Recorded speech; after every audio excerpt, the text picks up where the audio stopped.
पुरवणी मागण्यांवरती चर्चा करत असताना वैद्यकीय शिक्षण आणि औषधी द्रव्य विभाग बाब क्रमांक 353 विविध शासकीय वैद्यकीय आणि दंत व वैद्यक महाविद्यालयांसाठी अतिरिक्त निधीची तरतूद करण्याची ठरवलेली आहे। आता या सगळ्या मागण्यांची ज्यावेळेला मान्यता आपण देतोय त्यावेळेला या वेळेला राज्याच्या वैद्यकीय शिक्षण मंत्री पदावरती कोल्हापूरचे नामदार हसन मुश्रीफ साहेब आहेत आणि अनेक वर्ष कोल्हापूरच्या सीपीआर साठी वेगवेगळ्या पद्धतीच्या सुविधांची सातत्याने मागणी आमच्या सगळ्यांच्याकडून होत असते। माझी या निमित्ताने सन्माननीय महाराष्ट्राचे मुख्यमंत्री, उपमुख्यमंत्री आणि वैद्यकीय शिक्षण मंत्री या सगळ्यांच्याच माध्यमातून माझी विनंती अशी आहे की वेगवेगळ्या पद्धतीच्या अत्यंत चांगल्या पद्धतीच्या घोषणा सन्माननीय मुख्यमंत्री आणि उपमुख्यमंत्र्यांनी घेतलेल्या आहेत। विशेषतः एसटीची ज्या पद्धतीची घोषणा केली आणि 50% महिलांना मोफत अशा पद्धतीची घोषणा केल्यानंतर खरं तर एसटी एका बाजूला आर्थिक अडचणीतून बाहेर आल्याने लोकांची खूप चांगली सोय झाली।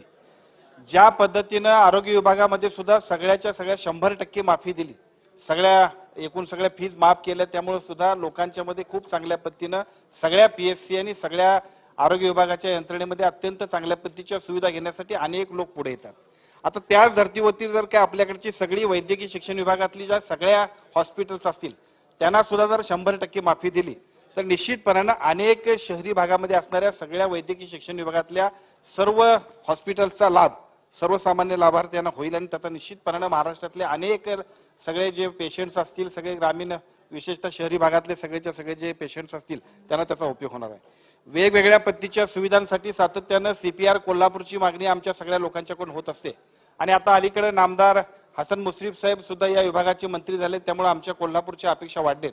त्यातल्या 3 मुद्द्यांवरती निश्चितपणे आमची मागणी असणार आहे। एक पहिला सगळ्यात महत्त्वाचं म्हणजे आता अलीकडच्या काळामध्ये ज्या पद्धतीने तिथं सेंट्रल क्लिनिकल लॅब्स पाहिजे, आज छोट्या छोट्या तपासण्यांच्यासाठी सुद्धा वेगवेगळ्या पद्धतीने अनेक तपासण्यांच्यासाठी आमच्या सगळ्या लोकांना बाहेर जावं लागतं, लोकांना परवडत नाही परंतु पर्याय असत नाही आणि अशा सगळ्या गोष्टींच्यासाठी ही जर काय सीसीएल लॅब जर झाली तर निश्चितपणाने त्याचा उपयोग होणार आहे। त्यामुळे निश्चित या मागणीचा विचार व्हावा अशा पद्धतीची विनंती मी करतो। या सगळ्यांबरोबर सोनोग्राफी मशीन असेल ते अतिशय चांगल्या पद्धतीने आपल्या सगळ्यांच्यासाठी अतिशय आवश्यक आहे। आता या सगळ्या गोष्टी जितक्या महत्त्वाच्या आहेत तेवढंच डायलिसिसचं युनिट सुद्धा महत्त्वाचं आहे। या डायलिसिस युनिटमध्ये ज्या पद्धतीने एका बाजूला यंत्रणा पाहिजे आणि दुसऱ्या बाजूला स्टाफ पाहिजे, या दोन्हींचा अतिशय चांगल्या पद्धतीचं जर कॉम्बिनेशन केलं तर खऱ्या अर्थानं सीपीआर कोल्हापूर हे कोल्हापूर शहरातलंच नव्हे तर जिल्ह्यातल्या सगळ्या लोकांच्यासाठी अत्यंत उपयुक्त होईल आणि त्या दृष्टिकोनातून निश्चितपणाने निर्णय घेऊन भविष्य काळामध्ये सीपीआर कोल्हापूरच्या माध्यमातून अनेक सगळ्या पेशंट्सना अतिशय चांगल्या पद्धतीचे लाभ मिळवून द्यायच्या दृष्टिकोनातून ज्या भूमिका आणि भावना आपण सगळेजण मांडतोय त्या सगळ्याच्या सगळ्या अतिशय उपयोगाला येतील अशा पद्धतीची विनंती मी करतो। खरं म्हणजे हे सगळे गोष्टी बघत असताना अनेक गोष्टींच्या उणिवा सुद्धा आहेत आणि त्या सगळ्या उणिवांच्या वरती सुद्धा जर काय आपण बोट ठेवलं नाही तर निश्चितपणाने या सगळ्या यंत्रणांचा उपयोग होणार नाही। सीपीआर मध्ये असणारा एकूण स्टाफ, त्या स्टाफ मध्ये असणाऱ्या एकूण पदांची भरतीसाठी सातत्यानं विशेषतः क आणि ड मध्ये असणाऱ्या जे काय पद निर्मिती आणि पद भरतीसाठी सातत्यानं सीपीआरच्या पदभरतीच्या निमित्तानं राज्य शासनाच्या वैद्यकीय शिक्षण गट आणि गट ड मधल्या ज्या काय भरती असेल त्या भरतीबद्दलचा निर्णय घेतला तर निश्चितपणानं अनेक सगळ्या तिथं काम करणाऱ्या लोकांना न्याय मिळेल। एका बाजूला हे असताना दुसऱ्या बाजूला तिथं असणारे डॉक्टर्स आहेत, आज जे एक्सपर्ट्स असतील त्याची आवश्यकता आहे, ते एक्सपर्ट्स भरणं आवश्यक आहे। एक्सपर्ट्स भरत असताना दुसरी गोष्ट अशी आहे की अनेक लोक तिथं बसलेले आहेत की जे तिथं काम कमी करतात आणि प्रायव्हेट प्रॅक्टिस ज्यादा करतायत। आता अशा प्रायव्हेट प्रॅक्टिस करणाऱ्या डॉक्टर्सवरती सुद्धा जर काही कारवाई नाही केली तर सीपीआर मध्ये पेशंट आलेला आपल्या हॉस्पिटलमध्ये जावा अशा पद्धतीची भावना ठेवणारे जे काही सगळे डॉक्टर्स आहेत त्याचा फटका हा सामान्य सगळ्या पेशंट्सला होत असतो। अनेक नागरिकांना त्याचा फटका बसत असल्यामुळे एका बाजूला सुविधा चांगल्या देतोय, इन्फ्रास्ट्रक्चर चांगलं देतोय, प्रचंड खर्च आपण करतोय, परंतु त्या खर्चाचा उपयोग सर्वसामान्य नागरिकांना जर होत नसेल तर निश्चितपणाने ती कारवाई होण्याच्या दृष्टिकोनातून सुद्धा नामदार मुश्रीफ साहेबांनी निश्चितपणाने प्रयत्न करावेत आणि तशा पद्धतीच्या सूचना आणि आदेश द्यावेत अशा पद्धतीची विनंती करतो। कंत्राटी सेवांमध्ये सुद्धा विशेषतः डीएमईआर बद्दल खूप तक्रारी आहेत। आता या तक्रारीनंतर सुद्धा नवीन टेंडर काढणं अपेक्षित आहे, परंतु अद्याप त्या टेंडर बद्दल काहीच निर्णय झालेला नाही।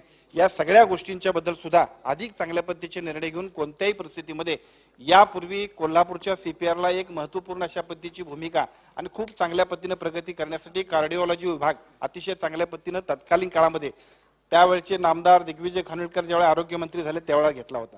आणि त्यानंतर साहजिकच अनेक गोष्टींची आवश्यकता आहे. आज सुद्धा आमच्याकडे डायलिसिस युनिटची यंत्रणा वाढली पाहिजे.